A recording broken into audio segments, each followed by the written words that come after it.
터보 엔진은 네. 디젤 엔진처럼 이런 진동 흡음재 네. 같은 거를 많이 넣어요. 아무래도 이제 진동이 좀 생기니까. 네.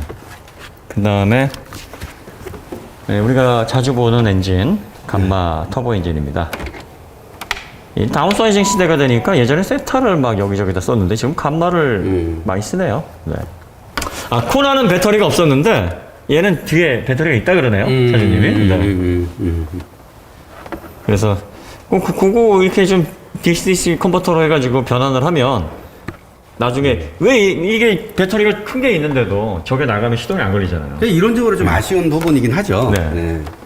그것도 이제 비용이 들어가고 또 이렇게 좀 변경을 해야 되니까. 예. 근데 이제 요거 같은 경우에는 이제 코나의 시스템이 아니라 그랜저 하이브리드 시스템이 들어간단 말이에요. 그러니까 예전에 들어갔던 그걸 그대로 이렇게 들어간 것 같아요.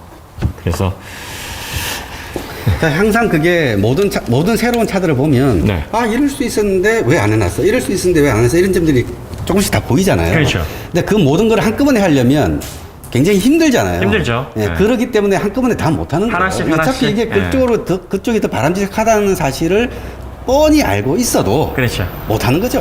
현실적으로. 네. 그러니까 기술력 부족이 아니라 이제 비용, 네. 그 다음에 이제 또 생산성, 네. 뭐 이런 것들을 또 고려를 하는 거죠. 이게 이제 인버터에 들어가 있고요. ECU는 요 앞쪽으로 들어가 있습니다. 네. 뭐 인버터는 뭐 우리가 많이 설명했으니까 예, 인버터라고도 하고 이제 모터 드라이브라고도 부르고 뭐 다양한 명칭이 있습니다. 인버터, 컨버터 뭐 설명 안 하셔도 되겠죠? 네. 네. 교류를 직류로, 직류를 교류로 이 두 가지 기능을 다 해요 이 안에. 그렇죠. 예. 예. 왜냐하면 충전해서 꺼내 쓰고 이런 과정에서 이게 직류를 교류로 바꾸기도 해야 되고 교류를 또 직류로 바꿔서 저장을 해야 되기도 하고 예 그렇습니다. 발전을 할 때는 회생 제동할 때는 교류 발전해야 되거든요. 그렇죠. 교류가 나오는데 네. 그걸 에너지로 저장할 때는 직류로 정류를 시켜줘야 되는 거죠. 교류는 저장을 못 하니까 그러니까요. 이 극성이 계속 바뀌니까 그러니까 쉽게 말하면은 이제 그 아이로 유치원 선생님이라 그러시니까 애들 중에서도 이 활동량 많은 애들 줄 세우기 힘들잖아요. 그런데 이제 말 잘 듣는 애들은 줄 잘 쓰거든요. 그래서 직류로 해서 저장을 하고 그 처음 나왔을 때 소비자들이 이제 뭘 걱정했냐면 1.6 터보 엔진으로 과연 이 큰 덩치를 감당할 수 있느냐 그리고 이제 배터리 용량도 240Wh를 줄였는데 모터가 그만큼 그러면 개입을 덜 할 텐데 합산 출력으로 240마력을 표기를 했지만 그게 늘 나오는 출력은 아니거든요. 그러니까 전기 모터가 배터리가 없어가지고 힘을 못 내면 20마력이 빠지는 거죠. 180마력으로 그러니까 소나타 터보 출력으로 이 큰 덩치를 움직여야 되는 거예요. 그때는 되면 이제 약간 김 빠진 어떤 동작이 나올 테고 배터리가 차 있어서 어시스트를 하면 요게 이제 2.0 터보 엔진 정도의 출력이 나오는 거죠. 그래서 그것 때문에 야 왜 가뜩이나 1.73도 적은데 거기다 1.76인가 2.73인가요? 예. 그것도 적은데 왜 1.49로 줄였냐 이런 얘기들이 좀 있었죠. 근데 이제 뭐 기아 쪽의 어떤 입장을 대변하는 게 아니라 이게 디젤하고 가격이 큰 차이가 없더라고요. 그런데 디젤에 들어가는 뭐 DPF라든지 또 디젤 엔진 특유의 강화 블록이라든지 이런 것들을 감안을 하더라도 인젝터 라인이라든지 디젤 보통 가솔린에 비해서 한 150만 원 정도 원가가 더 들어가잖아요. 근데 얘는 가솔린에 대신에 이제 모터랑 배터리랑 더 붙여놨다. 디젤에 이제 정화장치를 더 붙이는 그렇죠. 그 비유로 하면 예, 그러면 얘는 그러면 얼마가 더 들어가냐? 얘는 가솔린에 비해서 적어도 한 500만 원 정도는 더 들어간단 그렇죠. 말이에요. 그러면 디젤에 비해서도 한 350 정도가 더 들어간다고 봐야 되는데 대략적으로. 근데 그걸 감안했는데 가격을 비슷하게 맞춰놨다라는 건 괜찮은 거죠. 가격 조건으로는. 그래서 아마 기아 입장에서도 여기서 좀 줄이고 저기서 좀 줄이고 이렇게 해서 가격을 좀 맞추자. 그렇게 머리를 좀 쓴 거고 그러다 보니까 소비자들이 아 왜 줄었지? 뭐 이런 불만 섞인 목소리가 나온 거고요. 엔진은 그 2.0 자연흡기 엔진 넣는 것보다 이 감마 터보 엔진 넣는 게 원가가 훨씬 더 많이 들어갑니다. 이게 더 비싸요. 그리고 이제 요거를 더 다운사이징 해가지고 출력을 조금만 낮추고 1.3으로 다운사이징을 했다 터보로. 그러면 가격이 더 오르면 올랐지 내리질 않아요. 왜냐하면은 이게 실린더 최적이 낮아지면 효율을 높이면서 연비까지 확보를 하려면 이 기술이 더 많이 투입이 돼야 되거든요. 그러니까 배기량 대비로 터보 엔진은 계산하기가 좀 어려워요. 그 왜 벤츠의 M133 엔진은 원가가 어마무시한 엔진이지 않습니까? 이게 4기통이라도. 그래서 요 엔진 부분을 원가 절감으로 했다라기보다는 이렇게 해서 가장 최적의 조합이었지 않았나, 뭐 그것까지는 이제 생각할 수 있겠고, 배터리 줄인 거는 원가 절감인 것 같아요. 네. 그 부분은. 예, 그 다음에 뭐 기본적으로 조용한 모델이고, 예, 공간이 넓다 보니까 보통 공간이 좁거나 뭐 이런 차들 같으면 이쪽에도 막 방열판 넣고 막 그렇죠. 벽병 넣고 했을 텐데, 방열판이 좀 돼 있긴 한데 뭐 이렇게 적극적으로 이렇게 막 티나게 돼 있진 않아요. 여기 예. 방열판 마시는 네네네. 그래서 여유가 좀 있으니까 그래도 이제 그런 어떤 부분에 있어서는 눈에 띄게 이렇게 해놓은 것 같지는 않고. 이 브레이크는 이제 거의 전자식 쓰네요. 네, 이제 하이브리드는 하이드로백 네. 안 써요. 다 이래 전자식으로 쓰고요. 왜냐면 예. 하이드로백으로 만약에 회생 제동이랑 그거를 밸런스를 맞추려고 뭐 어려워요. 예. 불가능하고 전기 모터로 해야 됩니다. 그러니까 요게 왜 필요하냐면 이게 그 회생제동에서 메카니컬 브레이크로 전환되는 시점에서 요거를 아주 정밀하게 제어를 해줘야 되거든요. 근데 하이드로백은 진공 배합을 이용하는 거기 때문에 투박해요. 브레이크를 밟고 있는 동안 교차하는 그 순간. 네. 네네. 더 갈라 그래? 네. 왜 너 멈춰? 뭐 이런 느낌이 받을 그 수 있어요. 브레이크 페달 담력이 바뀔 수 있어요. 그러니까 이 전자식으로 해야 됩니다. 근데 요게 이제 지금은 일반 가솔린차, 하이브리드 아닌 차들에게 서서히 적용이 적용되고 되고 있는 있고, 분위기죠. 전기차도 당연히 이거고요. 네. 전기차나 하이브리드는 거의 전자식 브레이크라고 보셔야 돼요. 네, 뭐 그러니까 이런 것들을 이제 브레이크 바이 와이어. 예, 브레이크 바이 와이어, 예, 스로틀 바이 와이어는 이제 그래서 스로틀 밸브 쪽이고요. 예, 그래서 요게 스로틀 바이 와이어. 예, 예. 이게 바이 와이어라는 말 자체가 그 와이어로 동작한다 이 말이에요. 전기로 예, 예. 그러니까 그러니까 와이어는 전선이고 예, 예. 케이블은 장력으로 당기는 철사 이렇게 이해를 하시면 돼요. 그래서 예전 거는 그러면 브레이크 바이 케이블인 거죠. 그렇죠. 이거는 브레이크 바이 와이어입니다. 케이블은 기계적인 케이블이고 그렇죠. 와이어는 일렉트리컬 와이어.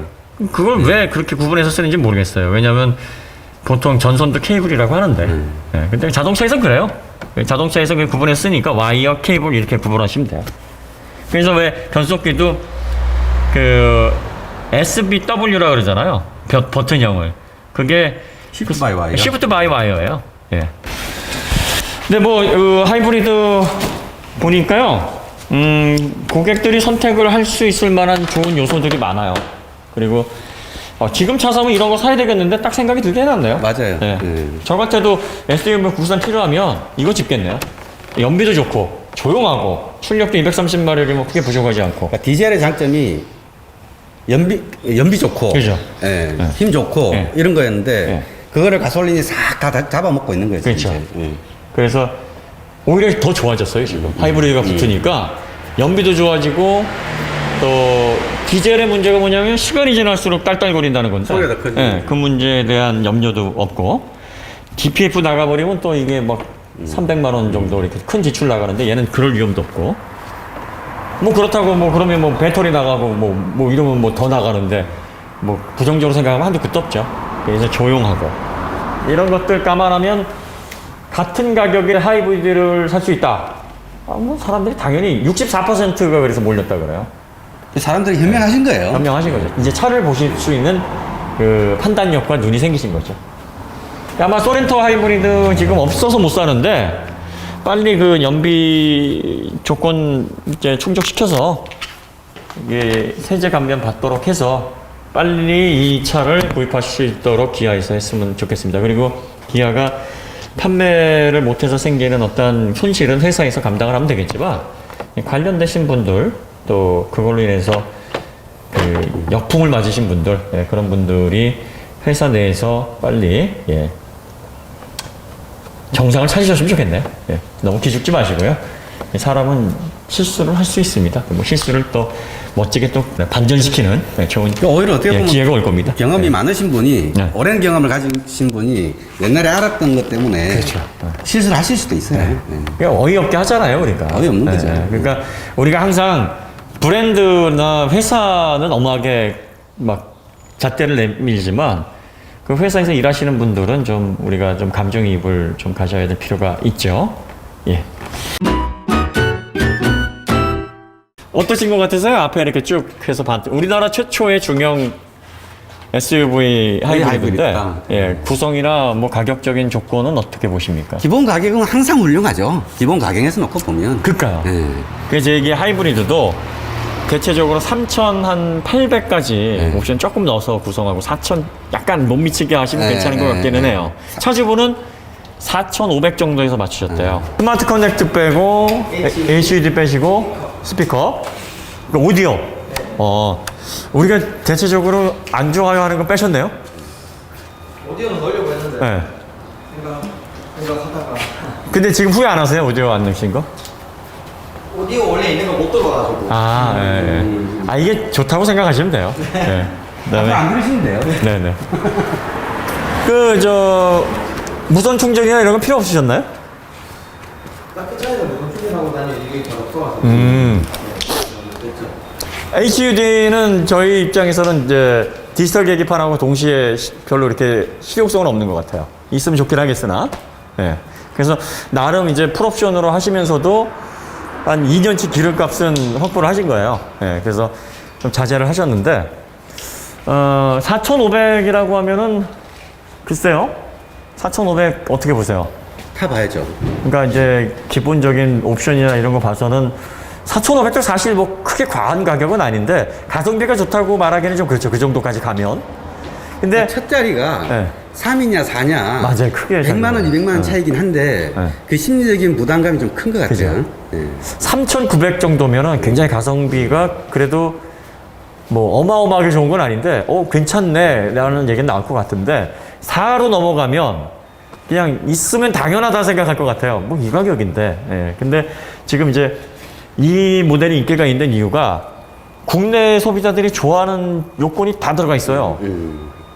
그 1.6 터보 엔진. 가솔린 우리 터보 저 엔진 좋아하잖아요. 뭐죠? 네. 그 가성비 마력당 가성비 따져봤잖아요. 그 좋은 엔진, 네, 그 굉장히 엔진이에요. 유리한 네, 엔진이에요. 유리한 엔진이고 하이브리드 하이브리드. 예. 4륜 예. 이게 조합이 돼 있으니까 이게 15.3이지만 리터당 예. 반신공 잘 하시는 분들은 거의 20 가까이도 찍으셨대요. 예. 예, 그리고 90km로 막 이렇게 항속 주행하면 막 18, 19 막 나오고 시내에서도 15km로 잘 안 떨어진답니다. 살살 운전하면. 예. 이 덩치가. 그러니까. 근데 우리가 산타페 2.2 가솔린, 2.2 디젤 디젤? 해봐서 알지만 13 이상 올리기가 쉽지 않았잖아요. 특히나 시내에서. 네, 보통 한 10일 왔다 갔다 한 것 같아요. 10에서 10일. 대단한 거죠. 연비가. 그래서 아마 디젤 딸딸거리고 싫다. 그리고 또 디젤은 환경 오염의 주범인 게 밝혀졌다. 이래서 꺼려 하시는 분. 그리고 가솔린은 너무 연비 안 좋고 힘이 좀 부족하다라고 꺼려 하신 분. 이런 분들에게는 기름 많이 추천드리죠. 먹는다고 꺼려 하시는 분. 네. 예. 근데 배터리가 얘도 10년에 20만이죠. 네? 배터리 보증. 네 10년 20년 네. 이왜 평생 보증을 왜 K5만 잠깐 해준 걸까요? 하긴 뭐 근데 10년에 20만이면 충분하긴 해요. 예, 뭐 우리나라에서 20만 타려면은 쉽지 않죠? 좀 많이 다니시는 분이 10년 타야 되죠. 지금. 그렇죠. 그래서 뭐 크게 막 작용할 거는 아닌데 그래도 기분상. 기분상. 근데 이제 이게 10년에 20만도 재밌는 게 이제 최초 고객, 최초 계약 고객이고 중고로 그럼 넘어가면 세컨드로 없어져요. 사시는 분들은 없어요. 그러면 그건 그냥 10만에 20만으로 그냥 내려가는 거예요. 평생 보증이 사라지고. 평생 보증 사라져요. 예전에 그 왜 평생 오일 교환도 그런 거였어요. 초기 계약 그 오너들만. 예. 이게 얍삽한 거지. 10년 이상을 네. 타야 그럼 그 효과를 보는 거네요. 그러니까요. 그러니까 아니면은 1년에 한 6, 7만 달리든가. 아예 많이 예. 다니니까. 평생 고객이면은 막 달려야지. 근데 우리 차주님은 1년에 한 18,000 왔다 갔다 하신대요.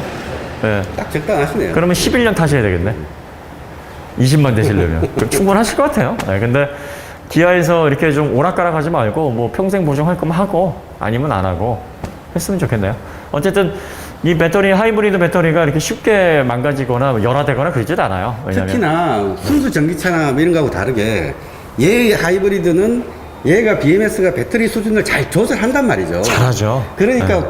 일반적인 순수 전기 자동차보다 훨씬 배터리가 오래 갈 거예요. 그죠. 일반적인 전기 자동차는 100을 놓고 보면 10에서 90까지 움직인단 말이에요. 그럴 수밖에 없죠. 이게 레인지가 길어야 되니까. 근데 얘는 주로 한 50에서 50, 네. 80 그 사이. 이게 플래터 구간 중에서 가장 리플레시율이 좋아요. 수명이 되게 이거 이렇게 쓰면은 거의 2배, 3배 늘어나요. 제가 그런 식으로 관리한 노트북 PC가 하나 있는데 2007년형인데 아직도 배터리 70% 이상이에요. 그러니까 배터리 잔량이. 그게 보통 4시간 가던 건데 지금도 3시간 가요. 그러니까 관리를 하면 그렇게도 갑니다.